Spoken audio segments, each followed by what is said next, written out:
Welcome. It's me, the real me, John from ARTV.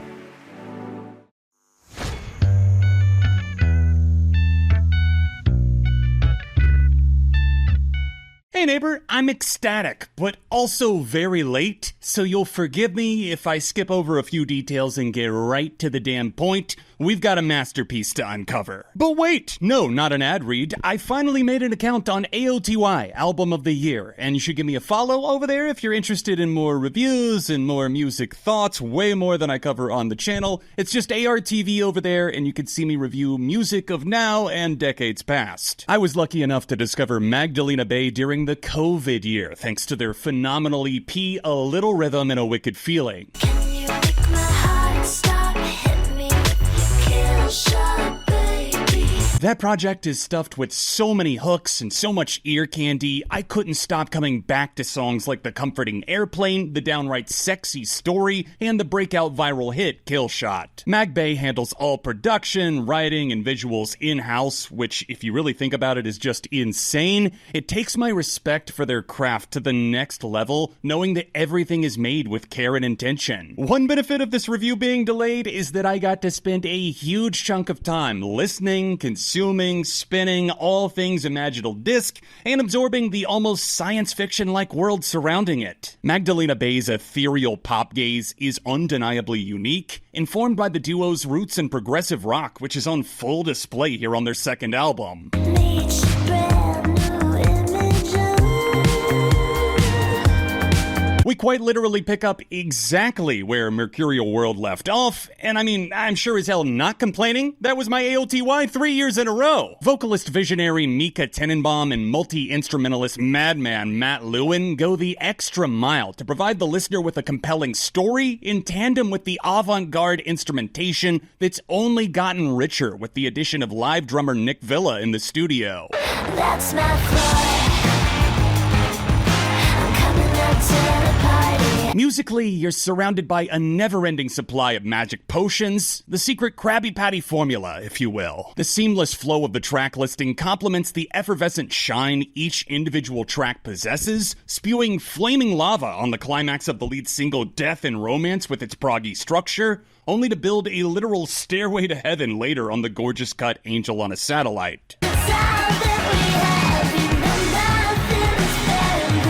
Death and romance. I'm gonna hit each individual song because they deserve to be talked about in that way, but first, I wanted to try my best to talk about the scope, artistry, and imagination of Imaginal Disk at large, and why zooming out or zooming in should only make you appreciate this immaculately detailed record that much more. Tiny unassuming details like floating melodies, vocal runs, texturized drum fills, or the out-of-pocket instrumentation like the sitar, they come together to elevate the pre-existing Mag Bay formula to new heights without undermining the integrity of their past work. Thematically, they perfectly ride the line between hinting at what's going on, but also allowing the listener to decide for themselves, even if the core idea does seem to revolve around an internal metamorphosis under the guise of a software upgrade. Consistently, this is an album that finds an electrifying groove, takes the song or that idea to its most fully realized form, then transitions to the next moment effortlessly before there's even the slightest notion of a musical stalemate. You don't just walk into that accidentally, so kudos to Mag Bay for not even remotely resting on their laurels, choosing to drive even further into this chilled out, fully alive prog pop sound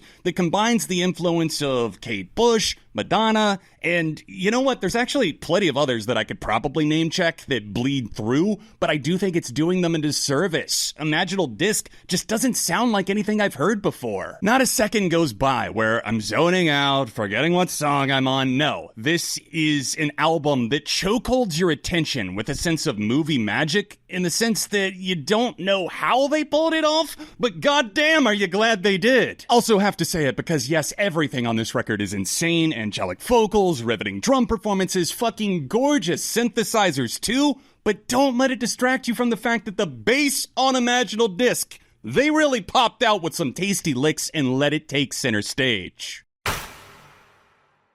New chapters rarely come together so smoothly, but right out of the gate, She Looked Like Me activates all of the curiosity neurons, covers them in gasoline, then stands in the corner with a lit match begging you to keep following the breadcrumb trail. Narrowly arriving in time for heat season, Killing Time starts at point A, a body of water, and ends at point B, the other side of your third eye. That's a place where the slapping bass and vocal crescendo outros are bountiful and never-ending, and Killing Time is the perfect end of summer potion. The True Blue interlude whisks you away into a multiverse of magic, making for way more than just some forgettable interlude. In fact, the duo never make those short moments that. True Blue really helps seal the experience of a lush, enchanted, faraway island and a dream. The interlude sets up Image for a home run, and oh baby, are they running on contact. Image is, dare I say, flawless pop perfection, a sizzling bass line, stunning hook, insane synthy goodness. It's a Magdalena Bay classic that's starting to gain traction online, which is great, because it's a fucking crime against humanity that this album didn't even touch the Billboard 200. What are we doing? But let's talk about things that don't make me want to pull my hair out, like Death and Romance, and its top-tier melody that's complemented by booming pianos, smoky guitars, and a whole lot of buttery smooth attitude from Mica as she expertly wraps herself around every element. Now don't you dare let some bald melon on the internet tell you that the next short track is weak just because he fears sex. Chiming synth rhythms climb on a cloud until Fear Sex eventually drops into one of the sexiest moments on Imaginal Disk, and that's saying something. Vampire in the Corner and Watching TV are two that I wanted to talk about together because it's possibly my favorite pairing on Imaginal Disk. Don't hold me to that, I'll probably change my mind later. Vampire starts off by evoking the feeling of butterflies in your stomach. You're in love, or maybe you're just falling back in love with nature and the world around you. Mica's vocal performance is tremendous as she ranges from the low roar of a buzzing bee to an explosive soprano as Matt cleans our clocks by making such complimentary music that fits this song like a glove. Watching TV though, if I loved the last track, then this must be what dying and going to heaven sounds like, as we're untethered to the mortal realm we've been banished to with all of the monsters here on Earth. Tunnel Vision notches the scope of genres up to 11, and I love the way they blend all of these precious metals to get a proggy, poppy, psychedelic rock banger, the likes of which is unmatched by even some of the most established acts that I've heard take a stab at it. In a way, Tunnel Vision is haunting, like an emotional response you can't quite pinpoint, but deep down, you know it's all love, as the song glides through multiple stages with the skill of a pro gamer speedrunning on expert mode. And speaking of love, love is everywhere, walks on water, thanks to a dazzling bass groove that never stops bopping. The galloping rhythm section has a whimsical feeling that's sold so well as they toe the line between pop artifice and unchained melody. Puns might be low-hanging fruit, but they're a huge pastime for me, damn it, and color me happy to see one right in the title of the next interlude, Feeling DiskInserted. DiskInserted? Me?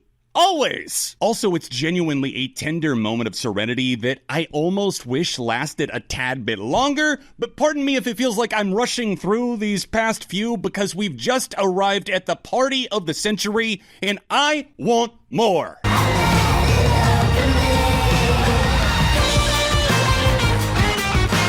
Stranglehold doesn't even begin to describe what this song does to me. It's been a damn hot minute since I felt as magnetized to this song as I do with this hard-rocking pop-bop That's My Floor. Gritty bass morphs with stunning electric guitar while hitting every power-up in sight. It's like you're playing Mario Kart with unlimited stars. That's My Floor is that feeling of invincibility set to some raucous instrumentation that even includes the majestic sitar on its second verse. Cry For Me follows immediately after that, and actually scratch what I said earlier, this might be the back-to-back combo that I'm still drooling over 10 years from now. Drowning in Sound has just never felt this good. It's like bathing in the water of the gods, as Matt's stellar production informs Mica's floating vocal that feels both tangible and a million miles away in the same breath. The deep, eerie, distorted laughs we heard earlier in the record pop back in about halfway through Cry For Me, as organic pianos rise up, keeping everything dancing forward to the edge of pure bliss on a 5-minute prog pop epic, including an 80s style fade out. That fade just so happens to usher in Angel on a Satellite, a song that's definitely brought tears to my eyes several times because it's just so lovely in every way that I can think to describe it. Maybe it's just my love for my wife, who also happens to be my best friend, shining through, but when Mica's singing lyrics like, "Damn man, play that thing, keep on pulling at my strings,"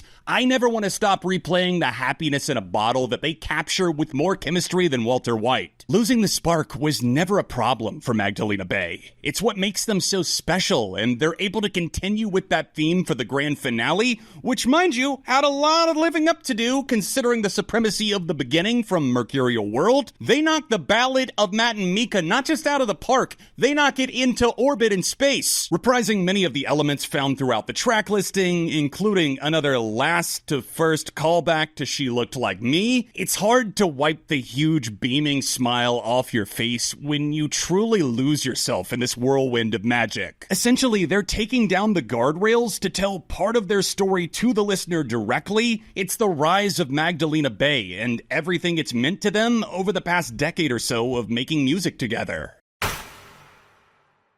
Predict the score on this one, huh? Hasn't said a single negative thing the entire time? I would if I had something, but my pockets are coming up empty, and my heart is as full as the perfect 5 out of 5. I'm handing over to Mag Bay's sophomore album, Imaginal Disk.